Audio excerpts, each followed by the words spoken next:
তোমার সাথে তোমার আরেকজনের সাথে আরেকটি মেয়ে শখ, ওর সাথে একটা সুন্দর জুটি হয়েছিল তোমাদের একসাথে অনেকগুলো কাজও হয়েছিল।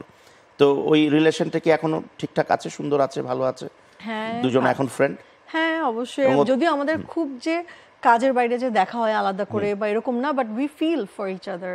এবং যখনই আমাদের দেখা হয় আমরা সেই এক্সচেঞ্জ করি বা ইমোশনস বা যাই হোক। এবং অনেক বছর পরে যখন আমাদের দেখা হয়েছিল আমরা দুজনকে জড়িয়ে ধরে কান্না করে দিয়েছিলাম। সেটা কবে? সেটা মেবি 2000, আমি কাজে ব্যাক করার পরে। আচ্ছা, কাজে ব্যাক করার and পরে the situation was ও তখন অনেকদিন পরে আমাদের দেখা হয়েছিল। আমি পুবাইলে আমরা শুটিং করছিলাম, ও পুবাইলে আরেক হাউসে শুটিং করছে। তো মাঝখানে বহুত বছর আমাদের দেখা হয়নি, মনে হয় 5-6 ইয়ার্সের উপরে।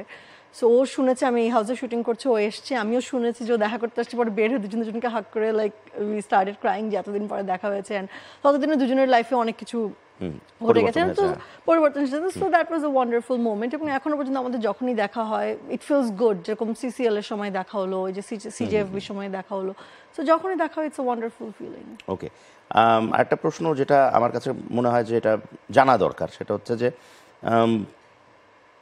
সারিকা যখন কাজ করছিল বা এখনও তো কাজ করছে ইনফ্যাক্ট, তো কোনো এরকম থাকে না যে আমি অমুক অমুক অমুক অমুক অমুক এই 5 জন নায়ক ছাড়া আমি কাজ করব না, এরকম কোনো ব্যাপার কি সারিকার মধ্যে আছে? না নতুনদের সাথেও কাজ করতে সারিকা স্বাচ্ছন্দ্য বোধ করবে?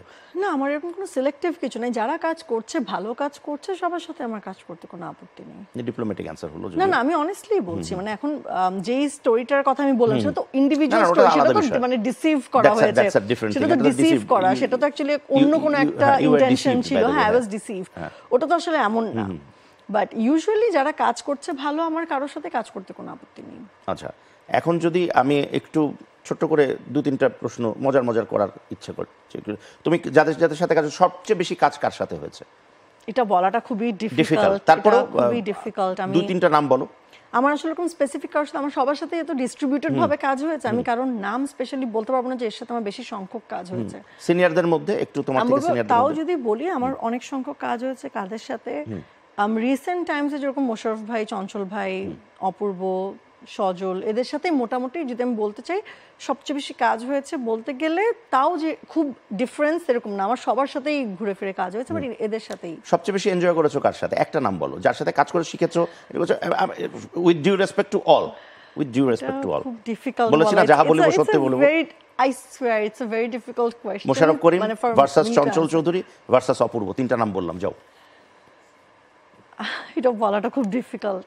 আমি জানি, আমি এজন্য একটু ডিফিকাল্ট করতে চাচ্ছি। আমি অ্যানসারটা জানলে আমি অ্যানসারটা করতাম, বাট আমি জানি না, I don't know. You have to name one person. All of them.